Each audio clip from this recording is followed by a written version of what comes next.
agar saya bisa pindah ke Bali dengan tenang, bisa tiap jalan pagi melihat berbagai pemandangan, wanita cantik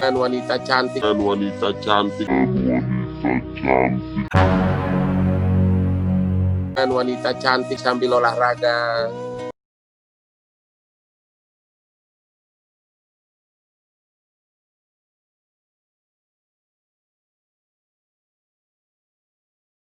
Aku mau tanya nih Pak Ustadz,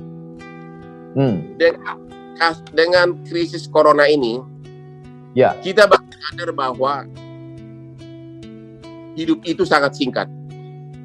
Sementara kita sibuk terus mencari uang. Kadang-kadang banyak orang meninggal ya pada saat dia mencari uang, uangnya pun tidak dinikmati.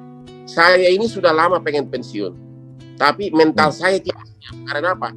Setiap saya mau istirahat, ada perkara baru, honornya 2 miliar. Ada perkara ini, honornya 3 miliar. Akhirnya nggak jadi pensiun. Pertanyaan saya kepada Pak Ustadz, apa yang harus saya yakini agar orang itu rela meninggalkan duniawi dan benar-benar bahagia hidup menikmati dirinya? Kalau yang saya yakini, Bang Hotman, bahwa pesan Nabi Muhammad, kalaupun kau punya satu lembah dari emas, kau akan minta satu lembah lagi kan. Jadi ada gunung di bawahnya emas semua, itu kau akan minta satu lagi sampai mulutmu disumbat tanah. Jadi nggak ada pernah puasnya, terus kurang. Macam orang haus minum air laut, kurang. Jadi sebenarnya kepuasan itu ada ketika kita memberi. Makanya ada buku The Miracle of Giving. Jadi ketika dia memberi, dan saya lihat itu ada pada Bang Hotman, ketika Abang memberi beras, memberi sembako, saya kira Abang sudah menikmati itu. Jadi ketika memberi itu diperbanyak, orang akan menemukan kebahagiaan yang tidak semu. Karena ada kebahagiaan ketika kita dapat, dia kemudian kering. Tapi ketika orang menemukan kebahagiaan yang tidak semu itulah kebahagiaan yang sesungguhnya. Tapi dia rasa. Tidak semua orang bisa menceritakan apa yang dia rasakan. Dan apa yang Abang rasakan pun belum tentu bisa Abang bahasakan. Karena bahasa terlalu miskin untuk menceritakan tentang rasa. Nah, saya jadi puitis pula jadinya depan Bang Hotman. Tapi itu benar. Bang Hotman sudah punya semuanya. Lalu kemudian apakah Bang Hotman bahagia? Gimana jawabannya? Belum bahagia. Karena itu tadi, mau pensiun ragu-ragu. Begitu mulai kerja lagi, pusing lagi pemikiran. Ikut lagi terjun kepada masalah. Sehingga never ending story. Itulah yang saya tanya, bagaimana meng-cut off, ya udah that's enough. Tapi susah. Anak saya 3, semuanya pengacara muda. Saya perlu bimbing juga karena pengacara itu tanpa jam terbang, tanpa benar-benar bekerja nanganin kasus, susah menjadi ahli. Orang boleh bergelar profesor doktor, tapi belum tentu bisa bikin surat kuasa, belum tentu bikin surat gugatan. The only way adalah dengan jam terbang yang tinggi. Itulah yang makanya saya nggak bisa tinggalin. Tapi bahagianya ya semu. Abang pernah merasa sulit dalam hidup? Apa yang paling tersulit saat menjalani hidup? Saya kebetulan dari kecil bukan dari keluarga miskin, termasuk orang yang berada untuk ukuran kecamatan. Saya tidak pernah susah hidupnya dari segi keuangan. Saya bersepuluh bersaudara, 6 orang sarjana murni, orang tua yang salah sekolahkan ke Unpar Parahyangan.